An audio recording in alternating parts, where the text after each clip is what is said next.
So, I figured it would be a good start off for my channel to go over the newest Helluvaboss episode and just talk about the new bits of character or lore that it gave us.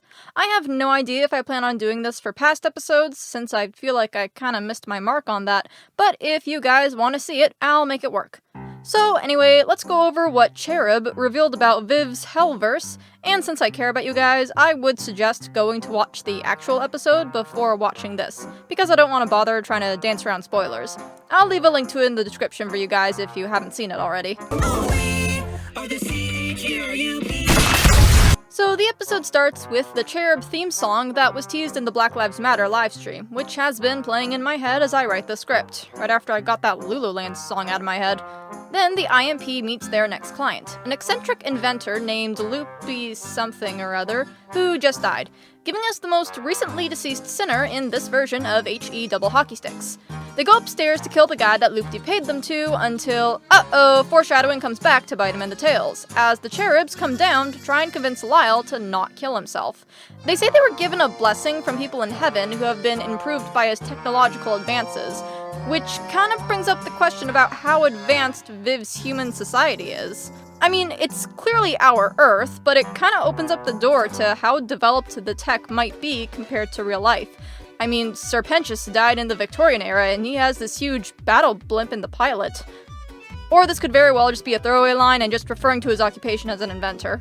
After that, we get a few segments of the cherubs showing Lyle a good thing worth living for, and the imps completely ruining it. And I'm not gonna lie to you guys, the gnome actually got a good chuckle out of me. This all leads to the climax at the Opera House, where the cherubs had had enough of them and a fight ensues, which all the humans are witness to, including Angel! Yeah, I know, this is just an animator on the team who happens to look like Angel, but it was still fun for the fans, and the animator themselves even said they were flattered everyone thought it was our slutty spider.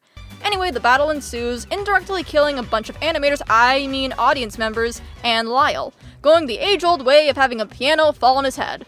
Classic.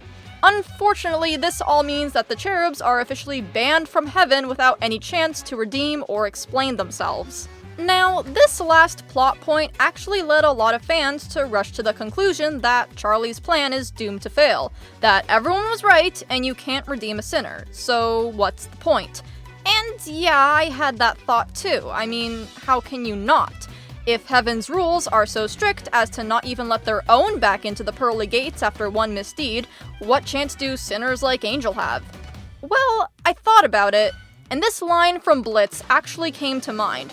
Satan's balls! First we deal with heaven's table scraps, now this? It kind of implies that cherubs are at the same social level as imps in heaven's hierarchy, so maybe the rules for cherubs are different than the rules for those that died and became angels.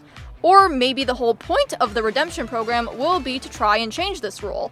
Maybe Charlie's plan involves confronting heaven on this and proving that sinners can get better if given the right treatment. Either way, this little tidbit actually turned quite a few people off Has-Been Hotel, despite the show not even having started yet. But for me, it just got me more excited on how our unlikely heroes will jump this hurdle. But as far as the CHERUB episode goes, it was fine. Kind of my least favorite episode so far, but it's still a pretty fun episode, and it gets most of its points from seeing Heaven for the first time and the usually hilarious camaraderie of the characters. Not much to say about it, aside from what I've already pointed out. And the former two are much more fun to analyze in my opinion, which, by the way, should be my next video, depending on how fast I can finish the script when episode 5 comes out. That's all for today, my friends, and thank you so much for watching all the way through. If you did, you must like what you see, right? And if that's the case, feel free to like and subscribe, and hit the bell if you want to know right away when I upload. All my social media can be found at the bottom, and it was quite a pleasure. Now, stay tuned.